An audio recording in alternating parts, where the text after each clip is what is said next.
धेनुक और प्रलंब का वध तथा गिर यज्ञ का अनुष्ठान। व्यास जी कहते हैं, एक दिन बलराम और श्री कृष्ण साथ साथ गौवें चराते हुए वन में विचरने लगे। घूमते घूमते वे परम रमणीय ताड़ के वन में जा पहुंचे। वहां धेनुक नामक दानव गदहे के रूप में सदा निवास करता था। मनुष्यों और गौओं का मांस ही उसका भोजन था। फल की समृद्धि से पूर्ण मनोहर ताल वन को देखकर ग्वाल बाल वहां के फल लेने को ललचा उठे और बोले, भैया राम, ओ कृष्ण, धेनुकासुर सदा इस भूभाग की रक्षा करता है, इसलिए ये ताड़ों के सुगंधित फल लोगों ने छोड़ रखे हैं। हम इन्हें प्राप्त करना चाहते हैं। यदि आप लोगों को जचे तो इन फलों को गिराइए। ग्वाल बालों की यह बात सुनकर बलराम और श्री कृष्ण ने बहुत से ताल फल पृथ्वी पर गिराए। गिरते हुए फलों का शब्द सुनकर वह गर्दभाकार दुष्ट दैत्य क्रोध में भरा हुआ आया। आते ही उसने अपने दोनों पिछले पैरों से बलराम जी की छाती में प्रहार किया। बलराम जी ने उसके दोनों पैर पकड़ लिए और उसे आकाश में घुमाना आरंभ किया। घुमाने से आकाश में ही उसके प्राण पखेरु उड़ गए। फिर वेग से बलराम जी ने उसे एक महान ताल वृक्ष पर दे मारा। जैसे आंधी बादलों को उड़ा देती है, उसी प्रकार उस दैत्य ने गिरते गिरते अपने शरीर के आघात से बहुतेरे फल गिरा दिए। उसके मारे जाने पर और भी बहुत से गर्दभाकार दैत्य आए, किंतु श्री कृष्ण और बलभद्र ने उन सबको खेल खेल में ही उठाकर वृक्षों पर फेंक दिया। एक ही क्षण में पके हुए ताड़ के फलों और गर्दभाकार दैत्यों के शरीर से सारी पृथ्वी पट गई। इससे उस स्थान की बड़ी शोभा होने लगी। तब से उस तालवन में गौएं बाधा रहित होकर नई नई घास चरने लगी। अनुचरों सहित धेनुकासुर के मारे जाने पर वह मनोहर तालवन समस्त गोप गोपियों के लिए सुखदायक हो गया। इससे वसुदेव के दोनों पुत्र बलराम और श्री कृष्ण प्रसन्न हुए।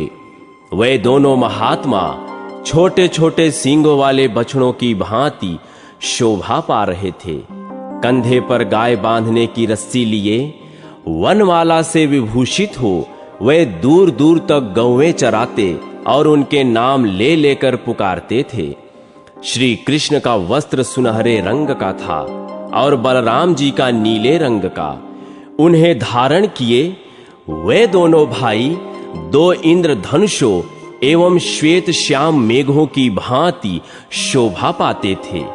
लोक में बालकों के जो जो खेल प्रचलित हैं, उन सब के द्वारा परस्पर क्रीड़ा करते हुए वन में विचरते थे। समस्त लोकनाथों के नाथ होकर भी वे इस पृथ्वी पर अवतीर्ण हुए और मानव धर्म में तत्पर रहकर मनुष्य योनि को गौरवान्वित करते थे। मानव जाति के गुणों से युक्त भांति भांति के खेल खेलते हुए वन में घूमते थे। कभी झूला झूलकर और कभी आपस में कुश्ती लड़कर महाबली श्री राम और श्री कृष्ण व्यायाम करते थे। उन दोनों को खेलते हुए देख प्रलंब नामक दानव उन्हें पकड़ ले जाने की इच्छा से वहां आया। उसने ग्वाल बालों के वेश में अपने वास्तविक रूप को छिपा रखा था। मनुष्य न होते हुए भी मनुष्य का रूप धारण करके दानवों में श्रेष्ठ प्रलंब ग्वाल बालों की उस मंडली में बेखटके जा मिला। वह राम और कृष्ण दोनों को उठा ले जाने का अवसर ढूंढने लगा। उसने कृष्ण को तो सर्वथा अजेय समझा, अतः रोहिणी नंदन बलराम को ही मारने का निश्चय किया।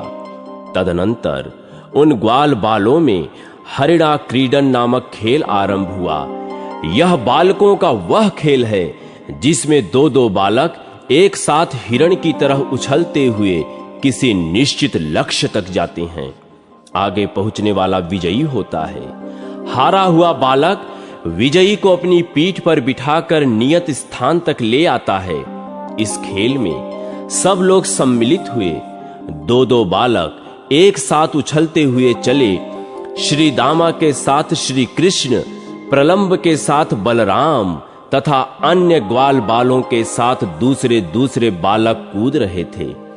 श्री कृष्ण ने श्री दामा को और बलराम ने प्रलंब को जीत लिया। इसी प्रकार श्री कृष्ण पक्ष के अन्य बालकों ने भी अपने साथियों को हरा दिया। अब वे हारे हुए बालक एक दूसरे को अपनी पीठ पर लादे हुए भांडीर वट तक आए और पुनः वहां से लौट चले। किंतु दानव प्रलंब बलराम को अपने कंधे पर चढ़ाकर शीघ्र ही उड़ चला। वह चलता ही गया, कहीं रुका ही नहीं। जब वह बलराम जी का भार नहीं सह सका, तब बड़े क्रोध में आकर वर्षा काल के मेघ की भांति उसने अपने शरीर को बढ़ा लिया। बलराम जी ने देखा उस दैत्य का रंग जले हुए पर्वत के समान है। उसके गले में बहुत बड़ा हार लटक रहा था, मस्तक पर बहुत बड़ा मुकुट था, आंखें गाड़ी के पहिए जैसी घूम रही थीं। उसके पैर रखने से धरती डगमगाने लगती थी। उसका रूप बड़ा ही भयंकर था। ऐसे राक्षस के द्वारा अपने को हरे जाते देख बलराम ने श्री कृष्ण से कहा, कृष्ण कृष्ण, इधर तो देखो, ग्वाल बालों के वेश में छिपा कोई दैत्य मुझे हर कर लिए जाता है। इसकी विकराल मूर्ति पर्वत के समान दिखाई देती है।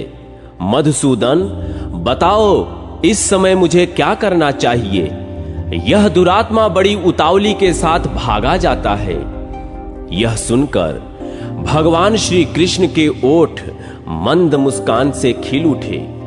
वे रोहिणी नंदन बलराम के बल और पराक्रम को जानते थे, अतः उनसे बोले, सर्वात्मन, यह क्या बात है? आप तो स्पष्ट रूप में मनुष्य की सी चेष्टा करने लगे। आप संपूर्ण गुह्य पदार्थों में गुह्य से भी गुह्य हैं। जरा अपने उस स्वरूप का तो स्मरण कीजिए जो संपूर्ण जगत का कारण, कारणों का भी पूर्ववर्ती अद्वितीय आत्मा और प्रलय काल में भी स्थित रहने वाला है। विश्वात्मन, आप और मैं दोनों ही इस संसार के एकमात्र कारण हैं और पृथ्वी का भार उतारने के लिए यहां दो रूपों में प्रकट हैं। अप्रमेयात्मन, आप अपने स्वरूप को स्मरण कीजिए और इस दानव को मार डालिए। तत्पश्चात मानुष भाव का आश्रय लेकर बंधुजनों का हित कीजिए। महात्मा श्री कृष्ण के द्वारा इस प्रकार अपने स्वरूप का स्मरण कराए जाने पर महाबली बलराम ने हंसकर प्रलंबासुर को दबाया और क्रोध से लाल आंखें करके उसके मस्तक पर एक मुक्का मारा।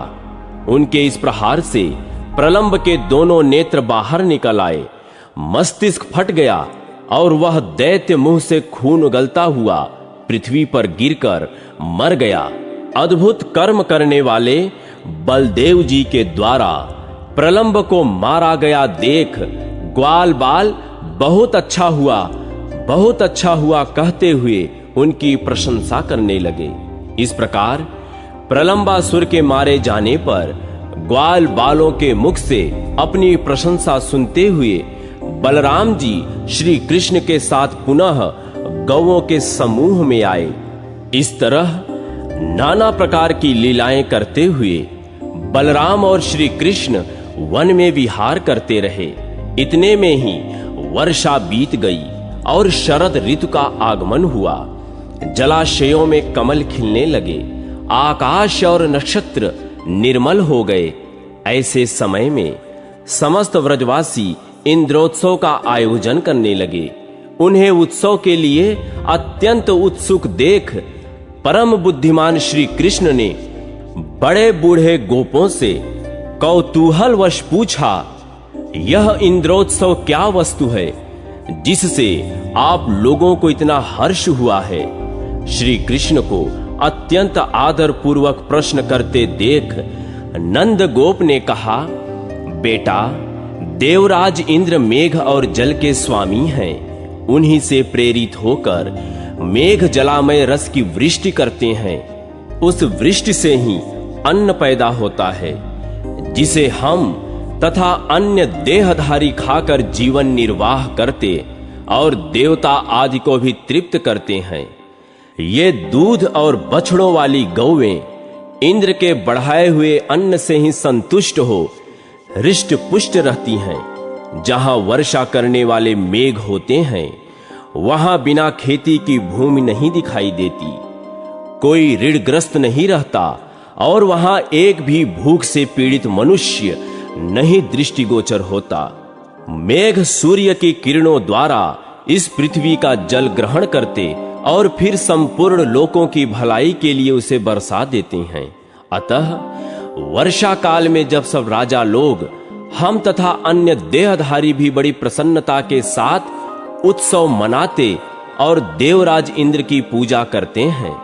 इंद्र पूजा के विषय में नंद गोप का ऐसा कथन सुनकर भगवान दामोदर ने इंद्र को कुपित करने के उद्देश्य से कहा, पिताजी, हम लोग न तो खेती करते हैं और न व्यापार से ही जीविका चलाते हैं।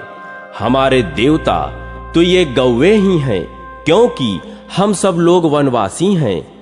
आन्वीक्ष की, त्रयी, वार्ता और दंड नीति, ये 4 प्रकार की विद्याएं हैं। इनमें से वार्ता का संबंध हम लोगों से है, अतः उसका वर्णन सुनिए। कृषि, वाणिज्य और पशुपालन, इन तीनों वृत्तियों पर वार्ता अवलंबित रहती है। कृषि किसानों की वृत्ति है और वाणिज्य क्रय विक्रय करने वाले वैश्यों की। हम लोगों की सबसे प्रधान वृत्ति है गोपालन। इस प्रकार ये वार्ता के 3 भेद हैं। उपर्युक्त 4 विद्याओं में से जो जिस विद्या से निर्वाह करता है, वही उसके लिए महान देवता है। उसे उसी की पूजा अर्चना करनी चाहिए, वही उसके लिए उपकारक है। जो मनुष्य एक का दिया हुआ फल भोगता और किसी दूसरे की पूजा करता है, वह इस लोक या परलोक में कहीं भी कल्याण का भागी नहीं होता। हमारे इस व्रज की भी जो प्रख्यात सीमाएं हैं, उनका पूजन होना चाहिए।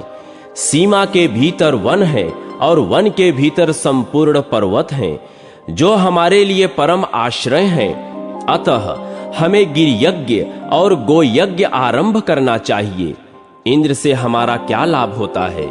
हमारे लिए तो गौएं और गिरिराज ही देवता हैं। ब्राह्मण मंत्र युक्त यज्ञ को प्रधानता देते हैं। किसानों के यहाँ सीर यज्ञ यानी हल पूजन होता है, और हम जैसे वन एवं पर्वतों में रहने वाले लोग गिर यज्ञ और गो यज्ञ का अनुष्ठान करें तो उत्तम है। इसलिए मेरा विचार तो यह है कि आप लोग भांति भांति की पूजा सामग्रियों से गिरिराज गोवर्धन की पूजा करें। संपूर्ण व्रज का दूध एकत्रित किया जाए और उससे ब्राह्मणों तथा अन्य याचकों को भोजन कराया जाए।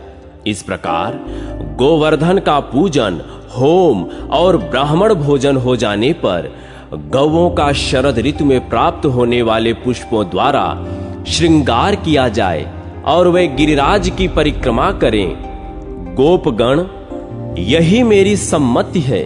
यदि आप लोग प्रेम पूर्वक यह यज्ञ करेंगे तो इसके द्वारा गौवें और गिरिराज गोवर्धन प्रसन्न होंगे, साथ ही मुझे भी बड़ी प्रसन्नता होगी। श्री कृष्ण का यह वचन सुनकर नंद आदि व्रजवासियों के मुख हर्ष से प्रफुल्लित हो उठे। वे बोले, बहुत ठीक बेटा, तुमने जो अपना मत प्रकट किया है वह बहुत सुंदर है। हम लोग वही करेंगे।